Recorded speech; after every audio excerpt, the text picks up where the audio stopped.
New at 5 tonight, the Target 12 investigators are re-examining the Providence riot 1 year later. Mayhem and destruction after rioters clashed with police in Providence last June 1st, a group eventually smashing their way into the Providence Place mall. The riot came just days after peaceful protests spurred by the killing of George Floyd in Minneapolis. Tonight, lessons learned from the Providence riot and what they mean moving forward. Target 12 investigator Tim White is here now with the exclusive details. The leaders of the Providence Police Department tell me they should have had more officers on duty the night of June 1st, knowing now what a tinderbox the country was at the time.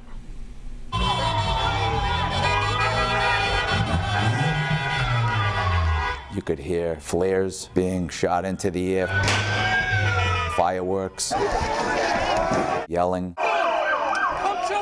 screaming, bottles breaking, alarms going off. What do we want? Justice! It was an airy night. It was a dark moment in the city of Providence.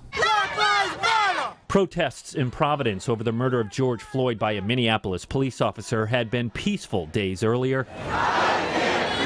But when night fell on June 1st, 2020, it devolved to this. We were a bit flat-footed, although we had a dozen or two Providence police officers held over and prepared, but at 11 o'clock, 11:30, when you have 300 or 400 people and they're going to storm the Providence Place Mall or any facility, you need to be ready with more than a couple dozen. At the time, officials said early intelligence indicated out-of-state actors planned the violence. But you make no mistake about it.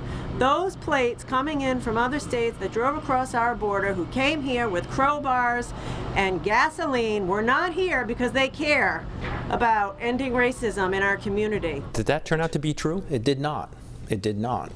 And we were conversing with the Mass State Police and Rhode Island State Police as well. That didn't turn out to be true. There was prodding by a small group to enter the mall, and then the mob mentality took over, and that's how they ended up entering the mall. That night was like, it was almost to me like almost where I understand.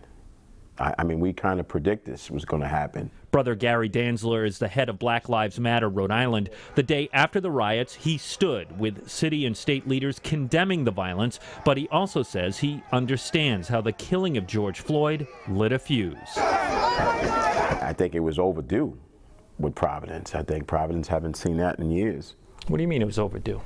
Meaning, like, as an African American, there's so much to be talked about structurally, educationally, spiritually, unheard, unseen, or taken serious as a race. It was about George Floyd, but it was about other things behind George Floyd. Clemens says the department conducted an after-action report following the riots and found tangible changes that needed to be made, from face shields not fitting on police-issued helmets so officers' faces were exposed to projectiles, to bigger takeaways like the need to increase staffing for future protests throughout the year.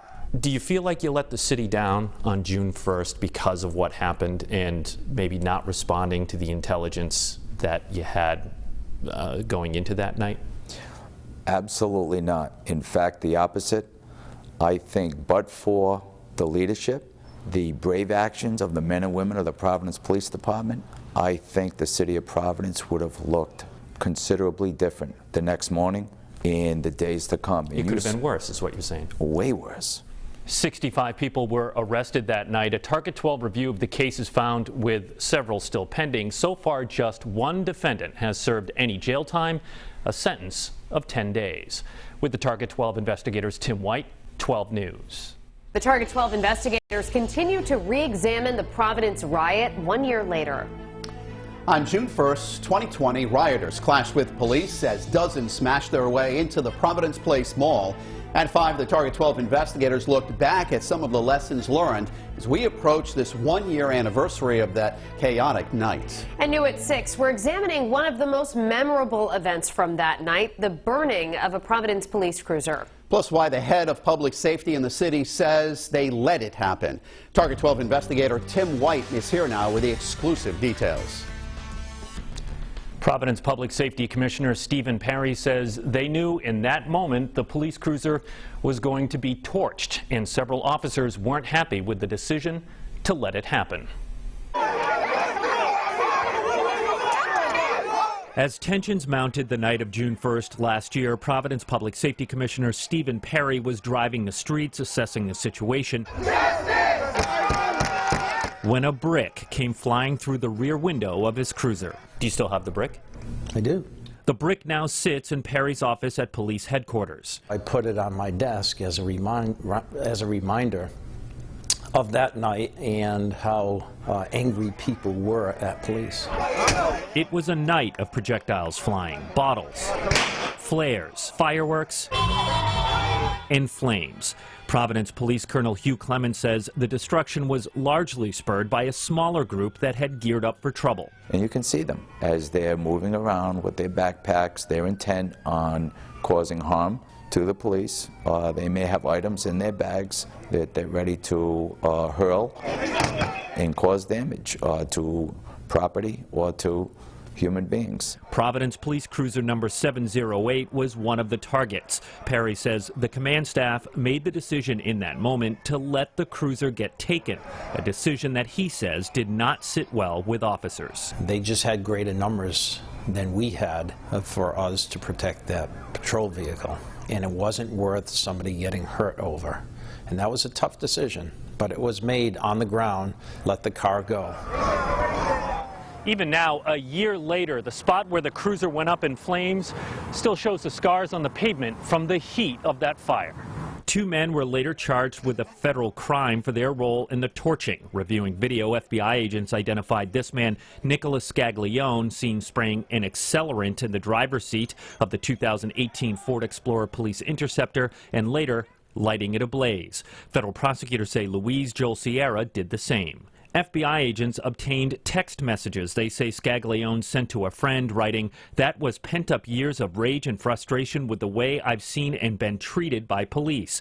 That cop car can be replaced. People's lives cannot." When you look at it through that prism, that the police bear any responsibility for what happened on June 1st?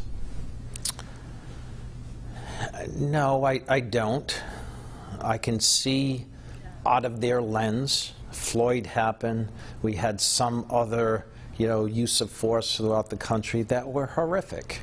And we denounced publicly the Floyd use of force with Chauvin. But I understand the pain. We didn't know when it was going to happen, but we knew actually that it's got to happen. Brother Gary Danzler is the head of Black Lives Matter Rhode Island. He condemned the violence the following day, but says he understands why it all happened. Some people, when they see that footage, the cruiser getting torched, the mall getting broken into, they think those are members of Black Lives Matter. Right. What do you say? Definitely not Black Lives Matter. I just think that people are tired. Black and white people are real tired right now. This is not about black people.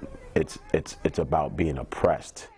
Scaglione pleaded guilty and will be sentenced next month in federal court. Sierra pleaded not guilty. Tomorrow on 12 News at 5, we examine where policing and community relations stand 1 year after the riot. With the Target 12 investigators, Tim White, 12 News. Our look at the Providence riot 1 year later continues online with an interactive timeline of the events that night right now on WPRI.com.